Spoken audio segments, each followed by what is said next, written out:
Welcome to You Can Do It. Today we're looking at jump starting a VW. Well, it doesn't really matter what you're jump starting, but we're jumping a VW T5 camper. Maybe you've had your, I don't know, camping or something, you've flattened your battery. So basically the story with this one was we went out yesterday and we got caught in a hailstorm. I put the fog lights on at the back. We got back late at night. I was really tired and I forgot to turn the fog lights off because I'm used to the automatic one. Anyway, so the battery's flat, okay? Now, I was already prepared. Always have a charger here anyway, so when we plug up to mains and stuff like that. But, so the battery's flat, okay? Now, I do have here my Noco charger, or Noco, whatever you want to say, but the bloody thing's flat. And I'm really disappointed with that. It's been in the car over winter. It's been freezing cold, so it must have a slow drain on it, and it's flat, so it's bloody useless. So basically, if you've got one of these, you've got to make sure you keep an eye on the fact that it's fully charged. So that is useless to me. All right. So how can I get out of this problem now? All right. I always have jump leads in the car because even if you've got one of these, you always want to have jump leads as a double thing. And I have this, which I always keep in the back in case we get a flat tire. Take off the wheel nuts. So I've got that battery and I've got that. So let's see what we can do with that and those. See if we can get this thing started. All right, so basically I've got my Stanley blades. So basically put one in there and one in there. Now you can see there's a little positive and a negative, and make sure you get them right. So that's positive and that's negative. So I've got my jump leads. Let me untangle them and let me connect them up to here. There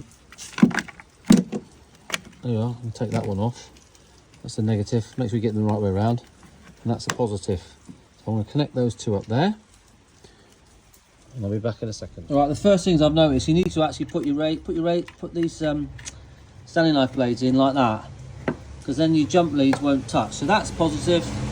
That's positive. We put the positive on the positive, yeah. All right. Okay. Well, positives up there. So let's connect the negative. All right. So that's it. Your negatives on your negative, positives on your positive. All right. And here we've got negative on here and negative on here. So let's go and try this. I mean, I don't know whether it's going to work or not, but let's see. It's actually chucking it down with rain here. Real life video. So let me get inside now and see if we can start it. We're inside. We've got power on the dashboard, which is good. Means something's happening. Oh shit! Make sure, yeah, make sure your fan's not on and everything. Let's see if she'll start.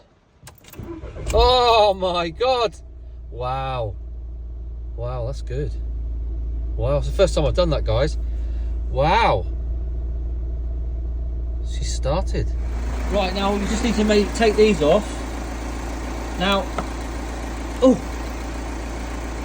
they're warm. They're actually really warm. So there we are. I can put that back on there. Check it still works. Yeah, it works fine. Alright, what a result. Yeah, so they do get quite warm. So just to let you know on that. So let's undo everything under the bonnet. Let's just take the bonnet off and take these ones off here.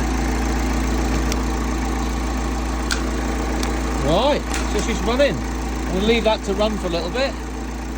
And then I'm going to take my daughter to school. Wow, that is the result.